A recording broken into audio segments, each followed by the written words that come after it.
നമസ്കാരം കൂട്ടുകാരെ. ഒരാൾ സംസാരിക്കുന്നത് അയാളുടെ നിലപാടാണ്, എന്നാൽ ഒരാൾ പ്രവർത്തിക്കുന്നതോ അയാളുടെ സ്വഭാവമാണ്. മലയാള സിനിമയിൽ നവോത്ഥാനം എന്ന ആ ഒരു വാക്ക് ഏറ്റവും കൂടുതൽ ചർച്ച ചെയ്യപ്പെട്ടത് കസബാണ്. അന്ന് സ്ത്രീപക്ഷവാദികളായിട്ട് നിലകൊണ്ടവർ ഇന്ന് പാൻ ഇന്ത്യൻ സിനിമയുടെ വലിയ ലോകത്തെ എത്തുമ്പോൾ തങ്ങളുടെ ആ പഴയ നിലപാടുകളെ എവിടെയാണ് കൊണ്ടുപോയി വെച്ചിരിക്കുന്നത്? യാഷ് നായകനാകുന്ന ടോക്സിക് എന്ന സിനിമയുടെ ടീസർ നൽകുന്ന സൂചനകൾ ഭയപ്പെടുത്തുന്നത് തന്നെയാണ്. കലയാണോ അതോ വെറും കച്ചവടമാണോ ഇവിടെ ജയിക്കുന്നത്? എന്തായാലും നമുക്കൊന്ന് വിശകലനം ചെയ്തു നോക്കാം. കസബ എന്ന സിനിമയിലെ നായകന്റെ സ്ത്രീ വിരുദ്ധ ഡയലോഗുകളെ പാർവതി തിരോധ് വിമർശിക്കുമ്പോൾ ഗീതു മോഹൻദാസ് അരികിലുണ്ടായിരുന്നു. സിനിമയുടെ പേര് പറയാൻ മടിച്ച പാർവതിയെ കൊണ്ട് പേര് പറയൂ എന്ന് നിർബന്ധിച്ചു പറയിപ്പിച്ചതും ഗീതുവാണ്. അതിന്റെ ഫലമായിട്ട് പാർവതിക്ക് നേരിടേണ്ടി വന്നതോ വലിയ സൈബർ ആക്രമണവും അതുപോലെ സിനിമയിൽ നിന്നുള്ള അപ്രഖ്യാപിത വിലക്കുകളുമായിരുന്നു. എന്തായാലും പാർവതി ആ പോരാട്ടത്തിലെ ഇരയായിട്ട് മാറിയപ്പോൾ ആ അമ്പ് തൊടുത്തുവിട്ട ഗീതു മോഹൻദാസോ ഇന്ന് ഇന്ത്യൻ സിനിമയിലെ തന്നെ ഏറ്റവും വലിയ പ്രോജക്റ്റിന്റെ അമരത്താണ്. ഇതിനെ അവസരവാദം എന്നാണോ അതോ അതിജീവനം എന്നാണോ വിളിക്കേണ്ടത്? ടോക്സിക് എന്ന പേര് അന്വർത്ഥമാക്കുന്ന രീതിയിലാണ് ടീസർ ഒരുക്കിയിരിക്കുന്നത്. ഹോളിവുഡ് നിലവാരമുള്ള ഒരു മേക്കിങ്ങും രാജീവ് രവിയുടെ വിഷ്വൽസും യാഷിന്റെ മാസ് എൻട്രി, ഇതൊക്കെ പോസിറ്റീവാണ്.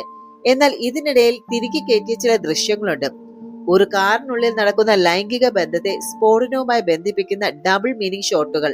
കുട്ടികൾക്ക് പോലും ആക്സസ് ഉള്ള യൂട്യൂബിൽ ഇത്തരം ദൃശ്യങ്ങൾ ഒരു വാണിംഗും ഇല്ലാതെ വരുന്നത് എത്രത്തോളം ശരിയാണ്? സ്ത്രീയെ ഉപഭോഗ വസ്തുവായിട്ട് കാണുന്നതിനെതിരെ സംസാരിച്ചവർ തന്നെ പാൻ ഇന്ത്യൻ മാർക്കറ്റിനായി ഇതേ ഉപഭോഗ തന്ത്രം പയറ്റുന്നത് വിരോധാഭാസമല്ലേ?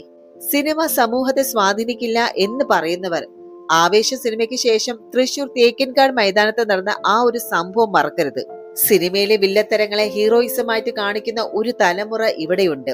ടോക്സിക് ടീസറിലെ ഇത്തരം ഗ്ലോറിഫൈഡ് ദൃശ്യങ്ങൾ ലൈംഗികതയും വയലൻസിനെയും കുറിച്ചുള്ള തെറ്റായ ബോധ്യം യുവാക്കളിൽ ഉണ്ടാക്കും. ചിലപ്പോൾ ഈ സിനിമയ്ക്ക് സർട്ടിഫിക്കറ്റ് കിട്ടിയേക്കാം, പക്ഷെ ടീസർ എല്ലാവരിലും എത്തുന്നു എന്നുള്ള കാര്യമാണ് ശ്രദ്ധേയം.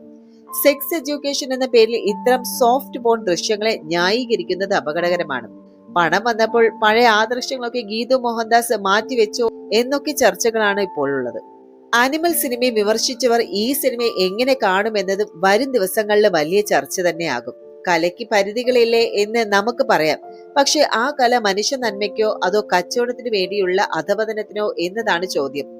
ഗീതു മോഹൻദാസ് എന്ന സംവിധായകയിൽ നിന്ന് നാം പ്രതീക്ഷിച്ചത് ശക്തമായിട്ടുള്ള സ്ത്രീ കഥാപാത്രങ്ങളെയാണ്, അല്ലാതെ വലിയ സ്റ്റാറിനെയൊക്കെ വെച്ച് ഇത്തരം ചീപ്പ് ട്രിക്കുകൾ കാണിക്കുന്ന ഒരു സിനിമയല്ല.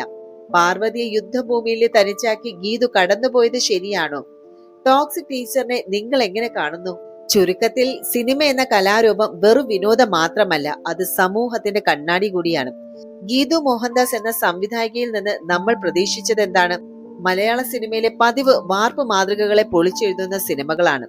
എന്നാൽ ആവിഷ്കാര സ്വാതന്ത്ര്യം എന്ന ലേബലിൽ അശ്ലീലതയും അമിത വയലൻസിനെയും ഗ്ലോറിഫൈ ചെയ്യുന്നത് എത്രത്തോളം ന്യായീകരിക്കാനാകും? കസബയിലെ സ്ത്രീ വിരുദ്ധതയെ തോക്കുകൊണ്ട് നേരിട്ടവർ പാൻ ഇന്ത്യൻ മാർക്കറ്റിലെ പണക്കൊഴുപ്പിന് വേണ്ടി സ്വന്തം നിലപാടുകൾ പണയം വെക്കുകയാണോ?